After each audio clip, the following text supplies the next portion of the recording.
दिवसभरात तुम्ही protein content हे तुमच्या पद्धतीने घेऊ शकता. सरासरी 1 ग्रॅम प्रत्येक किलो वजनाला आपल्याला प्रोटीनची रोज गरज असते. म्हणजे एक 60 किलोच्या माणसाला 50 ते 60 ग्रॅम प्रोटीन्स दिवसाला पाहिजे मेंटेनन्ससाठी, शरीर चांगलं टिकून राहण्यासाठी, शरीराच्या जखमा आतल्या इंटरनल ज्या झीज झालेली ती भरून काढण्यासाठी आणि रोगप्रतिकारक शक्ती टिकवण्यासाठी. सो प्रोटीन्सचा आणि या तुमच्या आजाराचा डायरेक्ट काही संबंध नाही.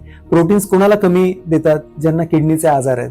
किडनी ही शेवटी प्रोटीन हँडल करते. प्रोटीनचे बाय प्रॉडक्ट जे आहेत ते किडनी वाटे हँडल केले जातात. तर ज्याच्या किडनीला त्रास आहे त्याला प्रोटीनचा डाएट हा कमी दिला जातो. तुम्हाला तसं काही नाहीये.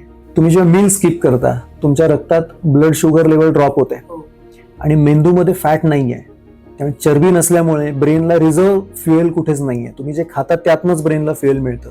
त्यामुळे तुमच्या ब्लड शुगर लेवल जेव्हा ड्रॉप होतात तुमच्या ब्रेनची एक्साइटेबिलिटी ही बदलते, ॲबनॉर्मल होते. त्याने पार्किन्सनचे सिम्पटम्स हे वाढतात. ट्रेमर सुद्धा त्याने वाढतात, रिजिडिटी पण वाढू शकते. हायपोग्लायसेमिया, रक्तातली साखर ड्रॉप होणं हे तुमच्या आजाराकरता चांगलं नाही. गोळी घेताना जर काही खाल्लं असेल तर त्या गोळीचं ऍब्सॉर्प्शन स्लो होतं.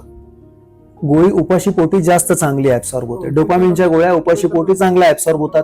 त्यामुळे तुम्ही जेव्हा गोळी घेतात त्यावेळेस तुम्ही उपाशी पोटी घ्या आणि पुढच्या अर्ध्या तासानंतर खा, तोपर्यंत ती गोळी विरघळते. एवढं तुम्ही पाळू शकता. पण मील स्किप करणं हे त्याच्यावरचं सोल्युशन नाही.